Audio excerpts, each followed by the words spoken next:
You know, Raw tomorrow is going to be a big one.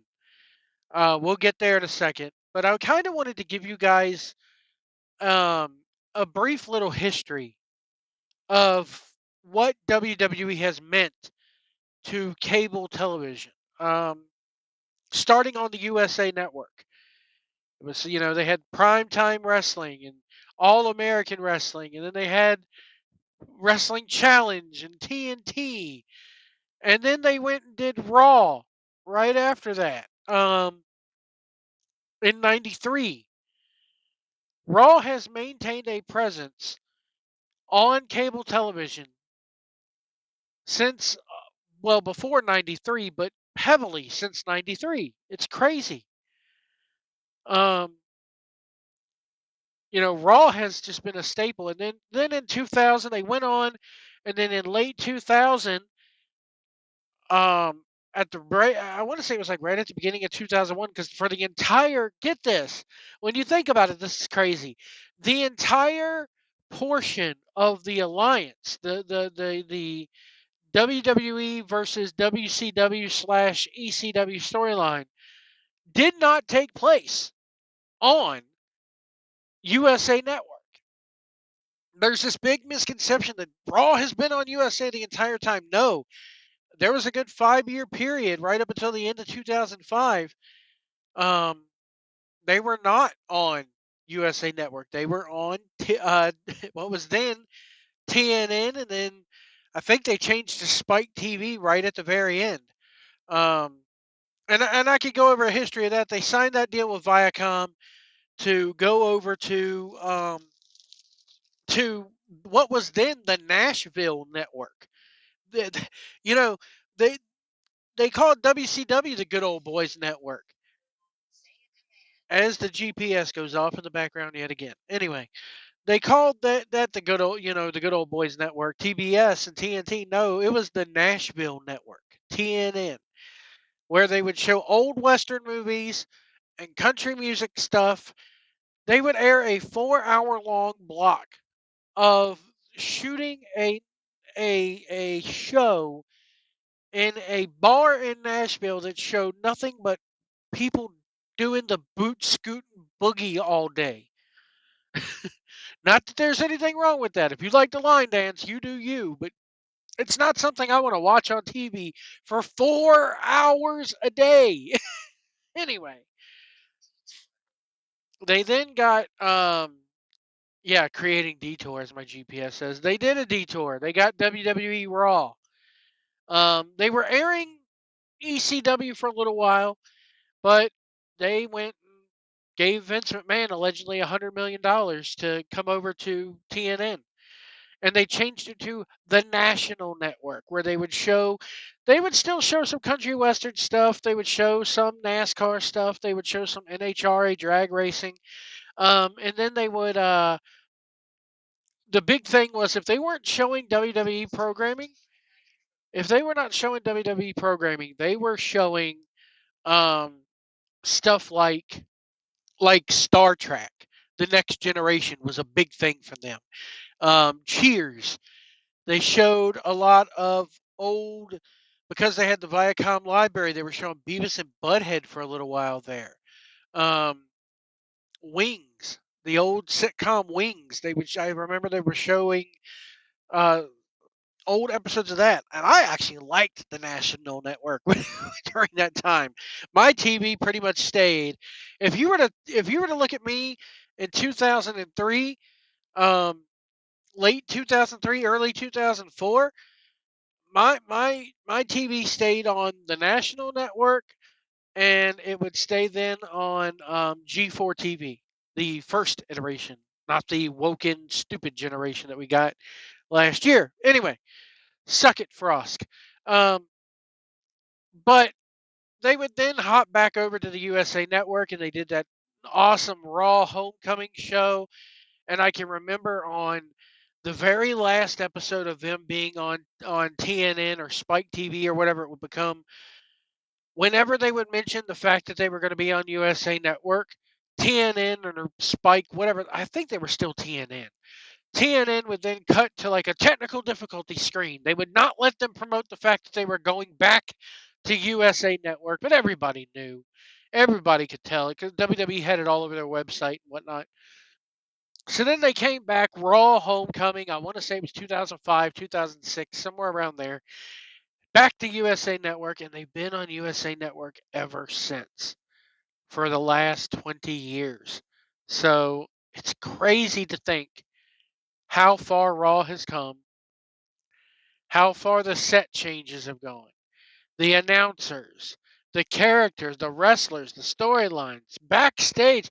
Vince McMahon leaving the company not once, but now twice, this time permanently. Um, and it would just transform television in general. The national network would then go on to become Spike TV. Uh, TNA would get involved. UFC would get involved with that network.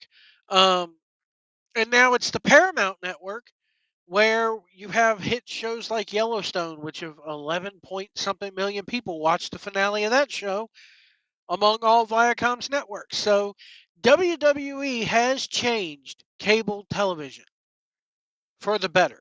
Whether we stuck with them, through the rotten years, just like you do. I always say this on this channel, just like you do your favorite sports team. That's what WWE is for me. I'm always going to watch it, even through those rotten years. Um, but now we're going into the Netflix era. The Rock has been confirmed. Let me run down what we have confirmed for tomorrow. The Tribal Combat Samoan Civil War continues. Um, it's for the Ulafala. It's for the right to call themselves the tribal chief. It's Solo Sikoa versus Roman Reigns. That one is going to be a banger. I look for nothing less than that one. We got Rhea Ripley versus Liv Morgan. Now, there have been conflicting reports as to whether it's going to be a last woman standing match or not. They have not advertised it as a last woman standing match except for one time when they did on the very last episode of Main Event that aired. But on Raw, on SmackDown, I have not seen them advertise this as a last woman standing match. Um, what else do we have? Seth Rollins versus CM Punk is confirmed. It's going to main event. That's going to be a banger. That is going to be amazing. We got The Rock scheduled to confirm, or scheduled to appear. He is confirmed. He confirmed it on his Instagram, TikTok, whatever he uses these days. He will be there. It's going to be interesting to see what he does. PW Insider is reporting a couple of other things. WWE's Raw setup tomorrow is expected to feature a complete 360 seating setup in the Intuit Dome in LA. We are told there will be a stage for entrances, but it is smaller than what has been used before. You can also expect a new style of announcing desk for the broadcast team. So all this talk of new set, new big old set, not going to happen. Hall of Famers Hulk Hogan and Shawn Michaels are both scheduled to be at tomorrow's Raw. PW Insider can confirm. For those asking, we have heard that Steve Austin we have not heard that Steve Austin is currently slated to be there. Austin does live in Nevada, so it would be relatively easy to get him to Cali if that changes. Now, I will say they did like a drone show in LA tonight.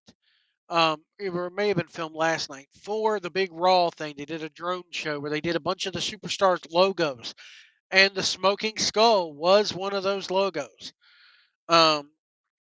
Logan Paul will be there, and if he appears on camera, it will be his official debut as a member of the Raw brand. WWE President Nick Khan and Paul Levesque were both spotted earlier today in LA, so they're already in town. And the show is pretty much sold out tomorrow, but there may be some seats added as they finalize production. WWE is setting up the venue currently. Man, what a show this is going to be. Is it going to go 2 hours? Is it going to go 3 hours? Paul Levesque did something about that today or yesterday with Sports Illustrated and said that they have the right to fluctuate. 1 week Raw, he pretty much said, hey, If we only need to go out 45 minutes some weeks, we can go 45 minutes. We're not held down to a specific time frame like they are with USA Network. Um, I do not look for Tiffany Stratton to appear as she is on SmackDown. I did see a video of her getting her nameplates on there. I'm excited for Tiffany Stratton. Um, let's see here. I'm going to look at. Um, I want to look at a couple things from Wrestle Dynasty that happened last night. The big New Japan, CMLL, Ring of Honor, AEW thing. Um, that very first match that they opened up with, Athena versus Momo Watanabe with uh, Tekla versus Willow Nightingale versus Persephone. That was my first time seeing Momo Watanabe and Persephone, and I'm actually liking those two. The match was totally choreographed, but I enjoyed it. It was actually very, very good. Um, Another match here that I want to talk about: Mercedes Moné versus Mina Shirakawa. It was okay. Um, it just felt like the thing had really no heat to it at all. This whole they drew less for this than they did for the night before for the Wrestle Kingdom show. By about 10,000, I think it was. Um, Shota Umino versus Claudio Castagnoli, meh. Uh, Takeshita versus Tomohiro Ishii was amazing. Um, let's see, skimming forward. Uh, man, Kenny Omega versus Gabe Kidd. This was 45 minutes. Now, I've ragged on Kenny Omega in the past. I've always said that when it's nice, serious, pro wrestling Kenny Omega, he is amazing. No one can touch him. But when he's with the Young Bucks, when he's doing the did I do that crap, I hate it.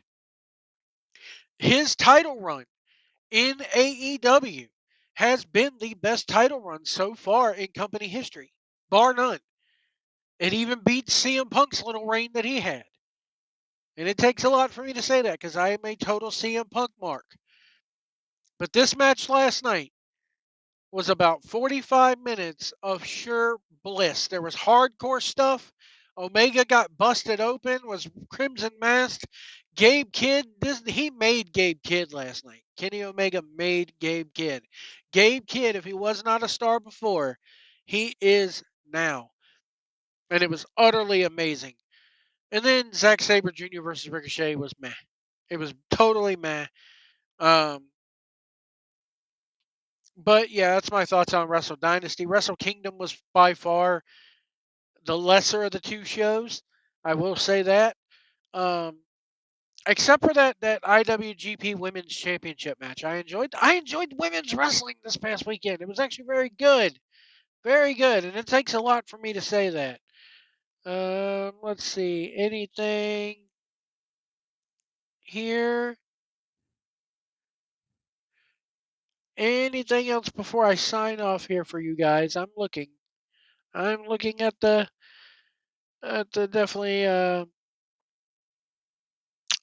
Triple H addressed Stephanie McMahon's status with WWE while appearing on the SI Media podcast. He says, "I would love Stephanie to come back.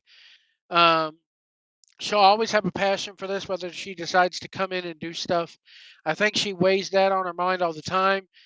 But it's the I want to do that, but I've got to give up all this time right now with my kids that I'm never giving back again.